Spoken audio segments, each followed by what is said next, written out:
You can. Uh, All right. Hey, everybody. How y'all doing today? We are back with another Thrive Thursday. My name is Brandon Edwards. I'm sitting here alone due to COVID-19. We also have my lovely coworker, Laura. We're going to be talking about the alphabet soup of the LGBTQIA plus community. Um, so pretty much again, it's an alphabet soup. I think a lot of people do, of course, get confused on what to use, where to use it, how to use it, when to use it, and the whole shebang there. But on this episode of Thrive Thursday, we're going to break it down a little bit because yes, it is an alphabet soup, but at the same time, all it is about respect and individuality. So I'm going to kick it over to Laura so she can introduce herself and go through the Thrive services. Yes, hey everybody. My name is Laura Calvert. I use she, her, they, them pronouns, and I'm the Youth Services Coordinator at Thrive, Alabama. I do HIV education and prevention in the K through 12 schools, talking about stigma surrounding HIV and prevention. Thrive, Alabama is an awesome healthcare choice for all of us. We offer so many things to our community. We offer primary care and pediatric services. We offer HIV care for those that are living with HIV. In our wellness clinic, we do STI testing, free HIV testing, and we also offer PrEP services to the community. We offer behavioral mental health services, and of course, us in health education out here trying to keep the kids educated. Right. So, how we want to do this one, this episode of Thrive Thursday is pretty much we want it to be an open discussion. So, of course, if you have any questions, comments, concerns, feel free to put them in the chat, or you can also put them in the Q&A, and we'll just answer them as they come. And then at the end, if you want to unmute yourself, you can, of course, answer the question that way because we want to pretty much educate as much as we can so that way you know what pronouns to use, when to use them, and how to use them. And my pronouns are he, him, his. So we're just going to go ahead and get started. Go Also, we ahead. want to preface this with neither one of us are the end all be all supreme LGBTQ knowledge Hey. centers. The LGBTQIA2 plus is a spectrum. It is not a monolith. There are so many people that fall on the spectrum, off the spectrum, that have different ideas, different ways they want to present themselves, or different interpretations that they have. So this is just kind of like a general is what it is. If you want to learn more, Google. We all have it. It is a really good resource. Talk to Okay. your friends, watch some YouTube videos. But this is just to kind of get our toes wet and figure it all out. All right. Thank you for that. So let's see. Pretty much, we're just going to kind of figure out how did the alphabet soup of LGBTQ plus all those other letters, how did they come about? So I go think ahead. the term alphabet soup came from a little bit of shade because at first it just kind of started off as LGB and then LGBT and then LGBTQ and then LGBTQIA. And then so you sometimes you'll hear people be like, oh, that acronym is just LGBTQR. LSNTP. I don't even know. It's just a lot of things. And it's just like, LMNOP. right. And it's like, okay, that was funny, but like you're also shading a whole bunch of people that have chosen to identify themselves. So alphabet soup might be a little bit shade, but it's just kind of to reference all of the letters that are being added to and have been added over the decades to that LGBT acronym. Okay. So we're gonna first kind of like go down with each letter. So we'll start with the L and then of course go down a little bit so that way we're giving our opinions of what things mean because of course everybody has Google and like Laura said, we're not the tell all be all because we're just, we're in this field, we know what we're talking about. Well, she's an expert on the pronouns and stuff. She helps me out very well. So yeah. Okay, so first letter we got is the L. Okay. What is the L? So I always pull up a little infographic every once in a while because Hmm. like I can tell you off the top of our heads, almost all of us can say, oh, L stands for a lesbian. What does lesbian mean? And then I don't know, what does lesbian mean? So right now we're going to use the definition of lesbian as a self-identified woman who is romantically or sexually attracted to another self-identified woman. Okay. And then that Gotcha. gay, that could be a self-identified man who is romantically and or sexually attracted to or involved with another self-identified man. Gay can also be used to talk about both men and women, or more generally the gay community, but more commonly we see it referred to men. All right. Because I've actually seen and heard a lot of females say that they identify as gay. So I get is as a as a gay male, it's kind of interesting because it's like, okay, I thought, you know, it would be under the lesbian, but then of course, don't yuck anybody's yum. So if they want to go by that, I'm with it. I think media often use just like a blanket term gay. So Hmm. like gay meant anybody who is in a same-sex relationship. So that's why gay can talk about the gay community, just kind of like blanket term. So I think it's really normal for anybody who is where people start to get tripped up in the acronym. Because so far we've just been talking about sexual and romantic attractions, and now we've jumped into gender identity. Trans is not a sexual attraction. So this is a step out of what we've been talking about. Um,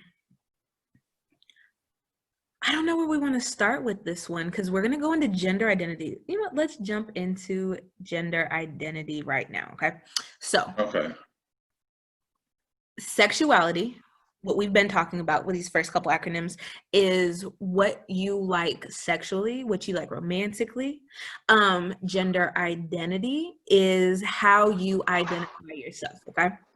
Um, Straight up out the womb, the doctors look at our genitals and they assign us a gender. Okay. Most of us are assigned female at birth or we're assigned male at birth. That is just based on these external sex organs that we have. As we get older, as we start developing, our gender identity, what we're identifying with, what we see might start to change. Okay. So your gender identity is how you see yourself on the outside, but it is comprised of a bunch of different things. I'm about to share my screen with y'all to show a really cool graphic from, this is a partnership from Glisten and Interact. If you guys ever have any questions or want to learn more about people that identify as intersex, Interact has so many great resources I absolutely love to use, okay? But let's check out this triangle. Let me see if I can do a little pointer. You know what? Okay, can you guys see my mouse on the screen? Yeah. Okay, so gender identity is how you see yourself on the inside. I'm gonna use myself as an example. I am a cisgender female. I see myself on the inside as a woman. I think I am a female, a girl, a woman, however you want to do that, okay? But that is, my identity has a lot of different things added to it. So you have your body, how your body exists and changes. You have secondary body characteristics, so like your breasts, your facial hair, the shape of your hips, those type of things. Those people might choose that to identify you. So I don't have a beard and I have breasts, so people might say, oh, she's probably a female. I'm going to use she, her pronouns. Okay. That also goes into attributions, how you are perceived by others. Sometimes we say how you might be clocked. So if I'm out wearing a dress and a shirt, people might clock me as a girl. Yeah, I'm a girl. Just because somebody has those attributions doesn't necessarily mean that is going to be their gender, okay? And expression, how you present yourself. So sometimes, so me, again, cisgender female, I express myself. I wear skirts, wear dresses. I very feminine, okay? But somebody who their identity on the inside may be they might see themselves as a male, but because of where they are in their life or how comfortable they are in society or in their family, they might express their gender as something different, okay? So, gender identity, you really need to focus on how somebody tells you what their gender is, not by any of these other characteristics, okay? Because even though your body does one thing or you express yourself one way or how somebody interprets it, that's what attribution is, how somebody interprets it, whatever somebody's gender identity is what they tell you, okay? So transgender would be somebody who maybe they are assigned female at birth, but as they are growing into themselves, really figuring stuff out, they decide that they are male. And then over the course of time, they're going to maybe start expressing themselves by wearing more masculine, what we interpret as masculine clothing. And then you might attribute that to their gender. Okay. So it's how somebody identifies. That makes sense? Got you. Now, there was a word that you said a few times, and just in daily conversation, a couple of friends of mine is like, "What is this word?" So you said cisgender, and I just want to kind of tap into that and let everybody know what cisgender means, because again, like some friends are like, "What does that mean? I've heard this word. It just whatever." So cisgender is someone whose gender identity matches the sex that they were assigned at birth. So like Laura said, she was assigned female at birth and she identifies as female. Myself, I was assigned male at birth and I still identify as male. And going, as far as I know, going to continue to identify as male, because that's me. That's random. Yeah. Keep your mind open for Right. anything. Like you're gonna grow and change and be yourself. Good on you. You know, I'm growing the hair out a little bit, so we'll see. So, okay, we got to the T and we went a little bit into the gender identity. The next letter is Q. Q can actually stand for a few things. Mm-hmm. From what I understand, Q stands for either questioning or queer. Mm-hmm. And so, of course, when we go into, let's see, questioning, I'm gonna go that route. I don't have the actual definition in front of me as of yet. Oh, I do. So when somebody is questioning, that can be questioning anything, questioning one's gender, one's sexual identity, one's sexual orientation, or all three. It's a process of exploration by people who may be unsure, still exploring, and concerned about applying a social label to themselves for various reasons. And that kind of jumps into the queer too, not wanting to put a label on it. Mm-hmm. We're all beautiful and growing and changing. So maybe in your early life, you might identify as a lesbian, but as you grow up and you have more experiences, you're like, I might actually be pansexual. And then you're growing and growing and you're like, hi, actually asexual. Didn't know this. So that might be your process of exploring, or if you know that you're gonna want to change or explore more things, queer is a really good umbrella term to use. That's crazy you said that, because like honestly, for me, it's like when I heard questioning, it was just I'm questioning my sexuality. So I'm kind of new and trying to figure out if I do like men or I do like women. Maybe I like both. I don't necessarily, I haven't experienced enough to know what I actually do or don't like. But now that you bring the gender part into it as well, that's quite interesting, because, you know, later on down the line with this hair, I might be questioning. No. If you think about it from like a kid's perspective, you kind of follow yourself after like who you see around you. So maybe as like a young kid, you really see yourself liking girls like as a young boy, and you're like, okay, so I'm definitely straight, I like girls type thing. But as you're able to explore something, you kind of like figure out where your identity is. So it's really exciting to be able to question. Gender is not a Right. binary. Your identity is not a binary. It can be so many things. But with the queer, I also want to shout out our older LGBTQ plus family who unfortunately had the word queer used as a slur during their time. Not everybody's comfortable using the word queer. There's been a really good reclamation of the term queer that we're seeing in like my generation, the younger generation. That's what they're using to identify. But there are plenty of older people that remember hearing the word queer, being called the word queer, and having like a terrible, awful connotation. Okay. So this is a really good point. If you see somebody and they, they identify as LGBTQ, so like let's say they identify as gay. That's the term that they're using. That's the term that you should be using. That doesn't mean you should be like, oh, they're on the LGBTQ spectrum, I'm just going to use the word queer. You don't know what kind of background they have on that word, what kind of memories that might dredge up. So while queer is okay in a lot of circles to use, just be mindful, see how people are using it. Don't just throw it out there because it still can be seen as a negative. Gotcha. And that's a good point to add too. Because even still, like being younger and then hearing that word growing up, it is kind of like, ooh, I feel like my feelings are hurt a little bit, but I know where you're going because we're in 2020. So Yeah, just but gay you for me. said it like that, and I don't think I liked it. Right. All right. So after Q, we have the I, which is intersex.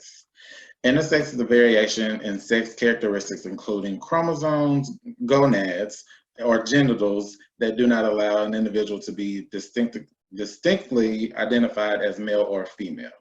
So would this kind of be something on, what is the term we used to use? Hermaphrodite, in a sense?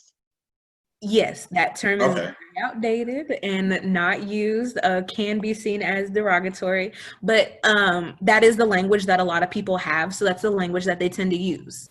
So, and you're spot on. So intersex could be how your genitals formed. So, like I said, some people are assigned female at birth, some people are assigned male at birth. That's just how doctors do it based on our genitals. People can be born with both genitals, with neither genitals. Some people are born with female genitalia, but if you go to look on the chromosomal level, they might, instead of XX, have XXY or XXX. Now, I'm not going to get too deep into the science part of this because that biology was only a minor, not a full degree. So we're not going to go too deep into that. But and a lot of times people never know that they're intersex. Their bodies present female, they end up producing female hormones, but sometimes during puberty, somebody who might have female external genitalia might not produce that estrogen. They might start producing testosterone. I believe it was really popular when children were born with both sets of genitals to actually have corrective surgery on them. So if they were born with both sets, the parents could decide, okay, so we're going to have a girl, so fix it that way, or we're going to have a boy, or fix it that way. But as they go through life and start, like, especially around puberty, they might actually start presenting more female or more male just based on their hormones and how their internal body. So Mm-hmm. now I believe that from the what's it called? From Interact, they have so many resources for parents of intersex kids, for medical providers with intersex patients, and it's not recommended to do surgery on infants like that anymore. Well, that's good to know because so I guess from what you're saying, it's kind of like let the kid grow up and figure out what their insides are more so saying and then go from there in a sense. Yeah. I get it. That makes sense. And it kind of course, in this day and age, you really don't want to make too many decisions for your kids. Yeah, Well, but you can yeah. also see, you can understand why people would do that. Um, Pregnancy hormones are no joke. I could see if a parent had a new baby and being very concerned. You just want the best for them. But there's a lot of medical guidelines that parents and medical providers can look at now. Gotcha. So after intersex, we have A. And with the A, that can stand for different things. One of them is asexual, and asexual or is the lack of sexual attraction to anyone or a low absent interest in sexual activity. So from this one, excuse me, I'm sorry, it may be considered the lack of a sexual orientation or one of the variations, therefore, alongside heterosexuality or homosexuality and bisexuality. So from this one, what is this saying to you? So we got the second part. So it's definitely a Right. sexual orientation. And if we throw it back to our language class, that A in front of it means not. So asexual, not sexual. Um, People think that relationships have to have sex. If you are going to have a boyfriend, a girlfriend, a partner, a spouse, you're going to have sex. That's not always the case. Some people in relationships are asexual. They still have loving, affectionate, romantic relationships. They're going to have platonic relationships if they have friends. They might not necessarily feel the urge to have sex. Okay. Asexual people can still have sex. Some of them do, some of them absolutely. That's just not. Asexuality is another spectrum within its own. It just means that there's not going to necessarily be a strong sexual aspect to that relationship or what they want in a relationship. Gotcha. Okay, that seems very interesting. I wish a lot of people would be more asexual these days, so that way our HIV numbers will kind of go down a little bit. But to each his own. Good thing they have us for some good education and preventative Hey, services and testing. yep. Shout out to Alabama A&M for helping us out with that. But then also I can go towards ally, which are some of my best friends. An ally is a person who has considered themselves as a friend to the LGBTQ community. And sometimes to me with the allies, they are pretty much the right hand when it comes to the LGBTQ community, because it's just sometimes we don't get our voices out to where they actually need to go just due to our sexuality or how we express ourselves publicly. So those allies, okay, look, they're not listening to me. Come on up here with me and talk so we can get this bill passed and all this other stuff, because it's a lot. So shout out to the allies in the LGBTQIA folks. So after A, but then we also have agender too. Yeah, that's what I say. Don't forget our agender brothers and sisters and siblings, huh? Gender neutral. There we go. Agender, you can still break it down that same way. A, that prefix means none. Gender, how you present yourself, your body. So agender would mean not having a gender. We talked about the binary, male, female. We talked about trans. That's also on that. I'm sorry, my dogs are going crazy. But agender people would be somebody who does not identify as male or female. Not, you can kind of put it close to people who are non-binary. They're not the same thing, but it's kind of close. So when we're saying agender, so how would you, if you met somebody who said they were agender, or if you met somebody that said they were non-binary, what does that mean to you? To me, it's just how would you interact with them? Like pronouns, I would use they, them, because they're not specifically identifying as male or female. Oh, wait a minute. Did you freeze up? Your duck looks like cute in this picture, though. Hold up.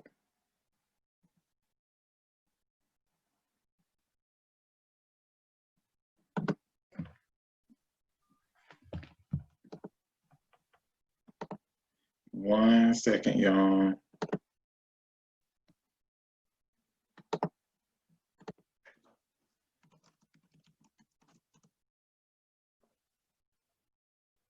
Okay, so Laura had to get off and she's coming back. So with the she was saying with non-binary, that's pretty much here she comes. Welcome back. Sorry.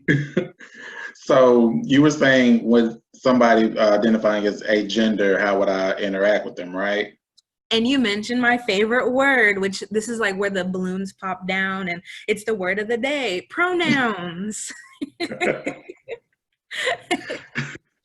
those are very important in this day and age. One thing that I do like to, especially being in the LGBTQ community, I like to introduce myself. You know, hi, my name is Brandon. My pronouns are he, him, his. So that way, like if I'm introducing myself to you, you know, hi, my name is Brandon. My pronouns are he, him, his. What's your name?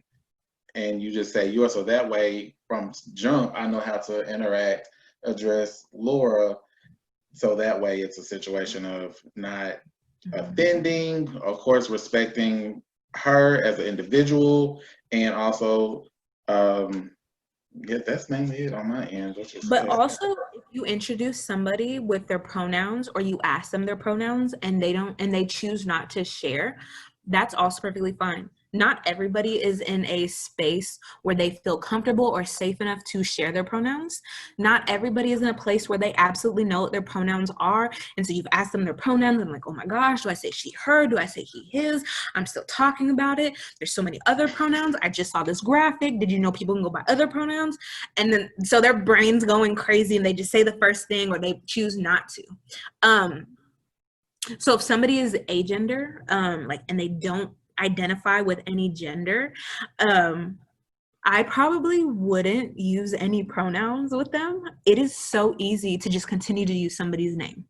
So like with Yeah, Brandon, so I say, oh, Brandon's my coworker. He's so nice. Him and I like to go get coffee. I can just as easily say, oh, Brandon's my coworker. Brandon's so nice. Brandon likes to go get coffee. That's just as easy. And I tend to do that a lot when I don't know somebody's pronouns. And even though I do this all the time, I may not always want to ask somebody's pronouns because maybe I feel like, okay, so they're presenting themselves this way. If I ask their pronouns, maybe they might get upset because I should know.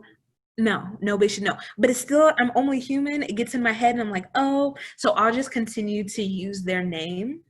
And then once I hear them start to use their pronouns, I'll be like, okay, those are the ones I'm going to use because you said it. So then I'm going to say it. Or maybe just as time goes on and we're feeling more comfortable, I might be like, so what pronouns do you use? Sometimes it's really easy to just upfront. I'm a very loud, upfront kind of person. So I'm going to tell you right away how I identify, how I want you to call me. Not everybody's like that. So then we just have to be like, okay, let's ease into this. got it. Because you know, yeah, we like to eat. Yeah, okay. So after we're at A, of course, next we have P, right? Yes. P. And P can either go for pansexual, pan, oh, I'm seeing pangender too. That's new. And I've also heard poly in there as well, right? So I just want you to notice that Brandon and I both have Google pulled up because there is no way that either of us would just be like, okay, this is what it is. Right. So much more going on with it all the time. And it's crazy because like a lot of stuff still gets added to just by the world of B. Like it's amazing, honestly, but then sometimes it can be a little bit overwhelming. But I love to learn, so that's always good. So with pansexual, excuse me, is an attraction to romantic love or emotional attraction toward people of any sex or gender identity. Pansexual people may refer to themselves as gender blind, asserting that gender and sex are insignificant or irrelevant in determining whether they will be sexually attracted to others. So with that, and I think this is kind of where it can get a little tricky because in a sense and you don't want to offend anybody, but it's like, does that sound like bisexuality in a sense? You know what I mean? Because So traditionally, there a lot of people have just used the term bisexual for somebody that likes boys and somebody that likes girls. We are living in 2020. There are more than just boys and girls out there, okay? And that's kind of where pansexual comes in. Gender blind. They are attracted to boys, to girls, to trans men, to trans women, to non-binary individuals. They do not want to some people like to think that bisexual can reinforce the gender binary. Some people, if they might be bisexual and they might only like cis women, or they might only like cis women, but you can be bisexual and still have a thing for trans women and cis women, or trans men and cis men, okay? It's how you want to identify. There are plenty of people who, even though they are bisexual, that they might just use that because they cis women, cis men, but pansexual opens up to people that acknowledge that there are more than two genders and we can like who we like and how we like. Gotcha. So that would pretty much be the same thing for pangender as well. People, people are those who feel they identify as all genders. The term has a great deal of overlapping with gender queer because of its uncompromising nature. Presentation and pronoun usage varies between different people who identify as pangender. Yeah, that's where we start jumping into the plus part of the LGBTQ plus acronym, because there's so many ways that you and I can identify, okay? So if somebody is pansexual, we're doing gender, pangender, they identify as all genders, or you can be bigender, you can identify as both female and male. You can be, there was one that I just learned. Demigender? Forever Googling this. I work with high school students a lot, and they are always telling me new stuff. And sometimes I will just ask, what does that mean? Or sometimes I want to be like the cool adult and be like, oh yeah. And then I'm like, turn around and on my phone Googling, what does that mean? So there's a lot of different ways you can identify yourself. I think that's so cool. Right. And then let's see, after the PP, where we at next? Are we on 2? Yeah. LGBTQIA2 plus. Yeah. Yep, 2 plus. So I think the 2 is probably the most interesting thing, and the one that I'm always constantly doing research on to learn more about myself. But Two-Spirit is the contemporary term. I believe it came about around in the 90s, that refers to the historical and current First Nations people, so that would be Indigenous people, whose individual spirits were or blend the female and male spirits. This term has been, I'm reading because not my word, I'm being educated and educating on it. This term has been reclaimed in some of those Indigenous, Native American, LGBTQ communities in order to honor their heritage and provide an alternative to the Western labels of gay, lesbian, bisexual, and trans. Some people like to think that like transgender is this new thing and the kids are out there coming up with stuff. No, there have been transgender people from the beginning of time. There are so many indigenous cultures that have trans individuals that have been and always will be an integral part in their communities. This isn't something new. What is new is the taboo behind it, or the thought that it's wrong or bad. That is some new Western colonizer stuff, okay? Individuals, what we call trans people, have been around since the beginning of time and have been back integral parts of our communities. So Two-Spirit is just what our Indigenous brothers and sisters and siblings are using. Gotcha. What can you Now, and then of course we have the plus. The plus honestly is just for Not to say that, like, I feel like we kind of went over a bunch, but of course, the things that we may have skipped, so that plus is going to cover everything in that aspect. Now, a coworker of mine informed me that the plus can also mean the people that are in the LGBTQ community, those that are living with HIV. So it's kind of interesting how, of course, the, as we call it, alphabet soup is changing on a constant basis, but at the same time, I love it because it's like we're, to me, at the end of the day, we all just want to be well, not accepted, but we all want to be identified in some type of way. We all want to belong somewhere. So it's just like, let me just let me be me, in other words. That is exactly it. Everybody just wants to be seen and just wants to be heard. This acronym can be so long. There can be so many things that we don't know, that we've never heard of. Identity is so big. People want to be, they want to belong. Not everybody wants to belong, and I'm with y'all because it ain't always worth it. But yes, this this alphabet soup, this spectrum is such a good way to help people find where they belong, how they belong, explore. That plus shows the infinite ways outside of those little bit of letters that we talked that somebody can identify. You can be on the spectrum, you can be off the spectrum, you can be wherever you want. Just know that it's valid, it's there, we see you, we love you. Period. That's it. Done. Oh, good. Oh, good. Drop mic. So what? So for people like, say, I guess we're going back to gender a little bit. So say for instance, I misgender somebody. Like, what's your advice on if somebody misgenders somebody? Misgendering somebody can be heartbreaking on all accords, okay?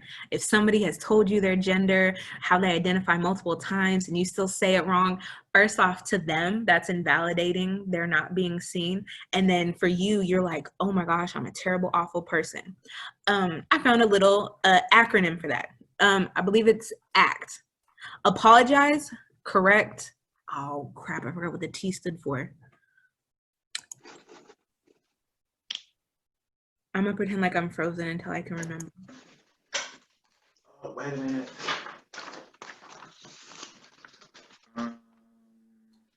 It's on your. I know, I wrote it down. Apologize, correct, try again. Yes. Try again. We're unfrozen. Apologize, correct, try again. Okay. So let's say I've met Brandon. You told me that your pronouns are he, him. And I say, oh, girl, guess what? And then you look at me like, you called me girl. And then I'm like, oh my gosh, I called him girl. I say, excuse me, I'm sorry. Ooh, boy, guess what?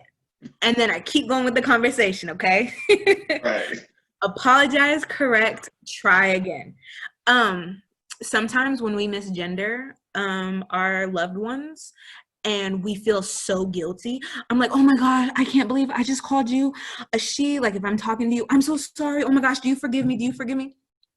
You're putting the burden of your mistake on that person. Right. And then they have to make you feel better for something that you did wrong. No, you did wrong. Apologize, correct yourself, keep going. If you're constantly doing it, you need to check yourself. You need to stop. Maybe if I just can't get down that Brandon's using he, him pronouns, I just don't get it. That's my problem. So I'm just going to keep calling you Brandon until I can properly use your pronouns because you don't deserve to be misgendered. You don't. You're right about that. So, because I do love my he, him, his pronouns. Now, every so often, people do call me girl just because it's like, gay spectrum. Ooh, girl. And it's like after so long, you just be like, yeah, I know, right? And just go along with the flow. But, So I bad can. about saying girl. I say it to my husband. I say it to my son. I'm like, oh, girl, guess what? And I'm like, I gotta. It was haha funny when I did it with my husband, but I got a little baby. Like, I don't want him confused until he decides what he wants. So, whew. But one thing that me and my family do is we say, it's kind of Ebonics, but ooh, child. Because it's like that way you're just saying everybody. Like you're not necessarily giving a gender. It's ooh child. I want Like to shout out to my favorite coworker and birthday boy Tim for getting me out of using the ooh girl when I'm talking to everybody. So thank you, Tim. Ciao. I hate how you said favorite coworker because like you got three others on here. I hope my other coworkers heard that. Just throwing it out there. So of course we talked about misgendering. Let's see, is there anything else that we're missing on this? Because I feel like we kind of covered a lot. It was all informative. Um, I can throw up a little pronouny graphic. That's what I might do. I'm gonna so we talked about pronouns, and I think we only said she, her, he, him pronouns. Did you know that there's so many more? I saw that. To be honest, I kind of got confused and was like, okay, what? Because it's like some Zen or something. I could be completely wrong. I know they start with a Z in a sense. Yes. Let me throw up this graphic real quick so it'll be easier to explain. Where are we? There we are. Let me make this big. Let me figure out how to share my screen. Shout outs to all you teachers who have been using Zoom since the beginning and like are good at it. Okay. So pronouns. These are some, let me get my clicker out.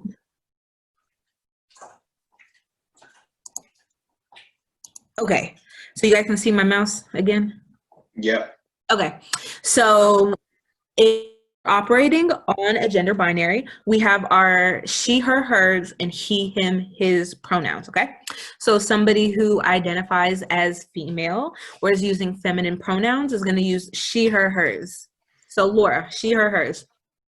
Oh, that's my friend Laura. She's so cute. That's her baby. He's so cute, okay? They're masculine. Brandon, you said used he, him.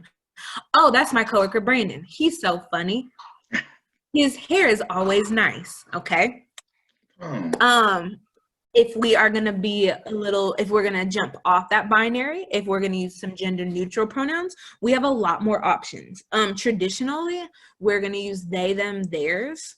If you ever have somebody who is a language nerd and be like, you can't use they, them, theirs, that's a plural pronoun. Huh, it can be used as a singular. I saw it in a book. Okay, so an individual person can be called they, them, theirs. And we actually do that a lot without even noticing it.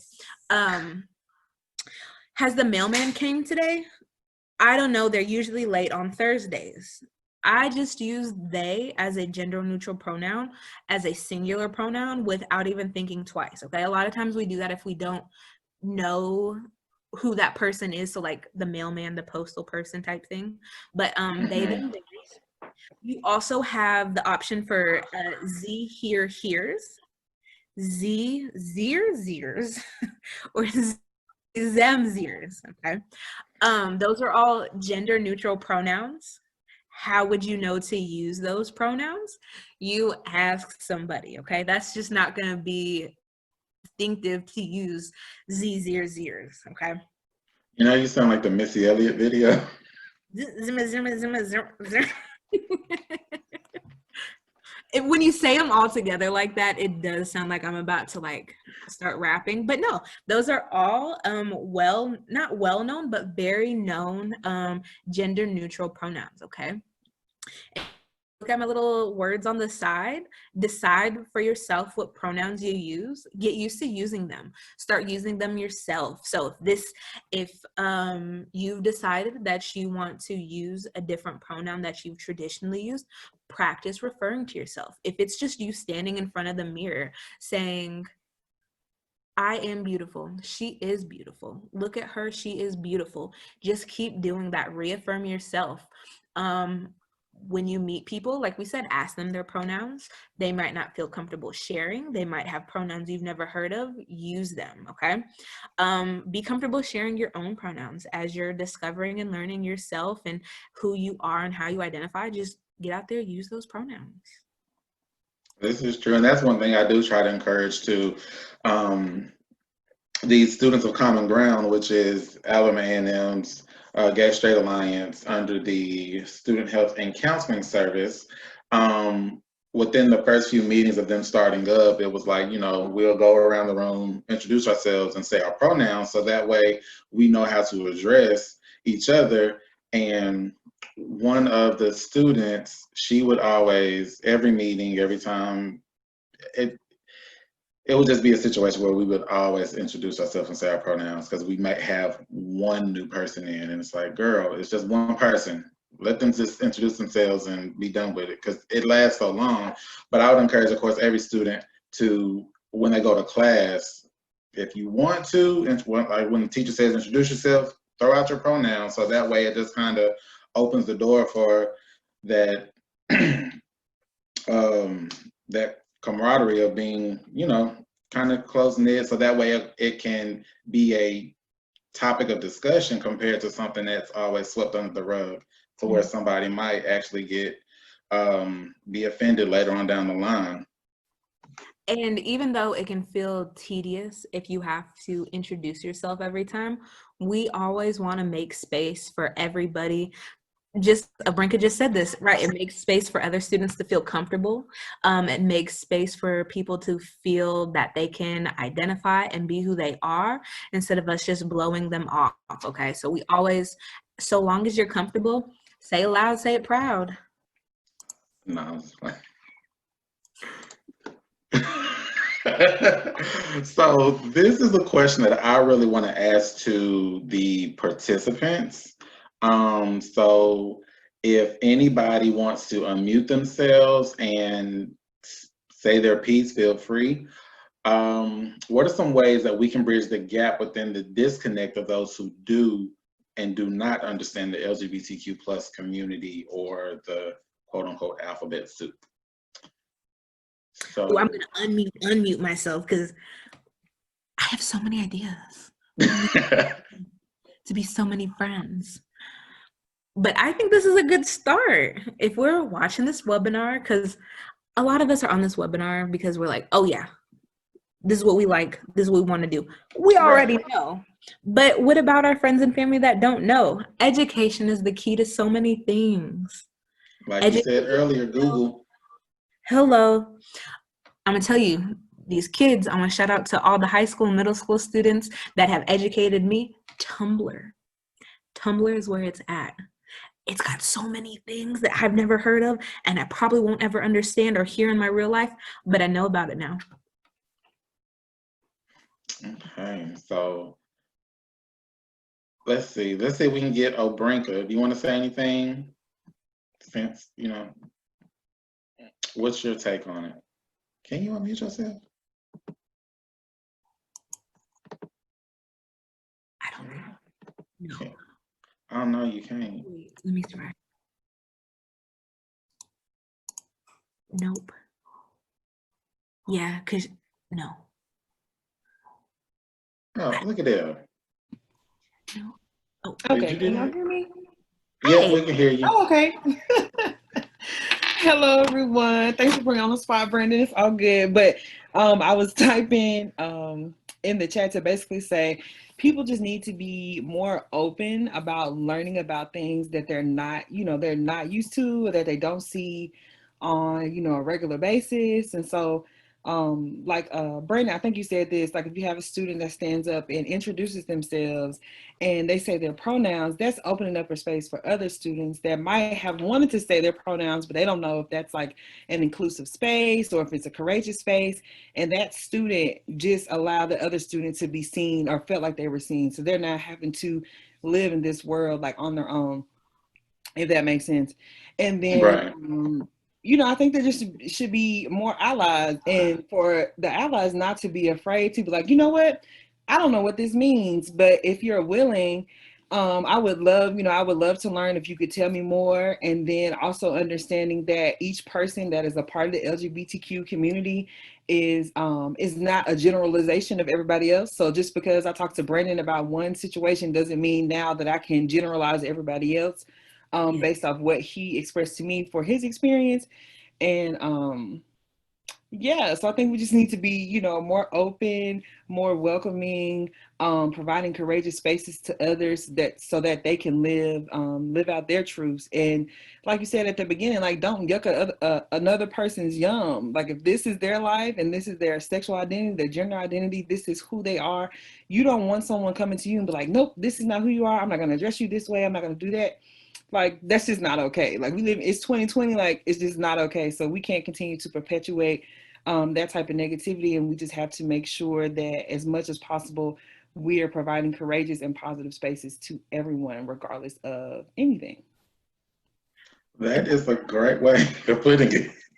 That's exactly how we're going to wrap it up, because that if you take anything away from this, if you learn something, if you learned a new letter, if you learned a new identity, or learned a new orientation, if you didn't learn anything at all, if somebody comes up to you and uses a pronoun that you don't know, if somebody comes up to you and says they have a sexual identity orientation that you don't know, you just take it, and that is what it is. There doesn't need to be any kind of discussion. If you need to figure it out on your own, you internalize that with your little Google and you figure it out. But that person is that person and how they identify. Right. So of course, on that note, do we have any other questions, comments, or concerns? Let me take a look. None in the Q&A. None in the chat. All right, so we are wrapping up this episode of Thrive Thursday. Shout out to Miss Smith and Miss Slay for, of course, allowing us to broadcast our thriveliness. I think I just made up that word. Love it. I love it. So, of course, we will see y'all on the next episode. Be looking out. Thank you for having us. Bye, y'all. Bye.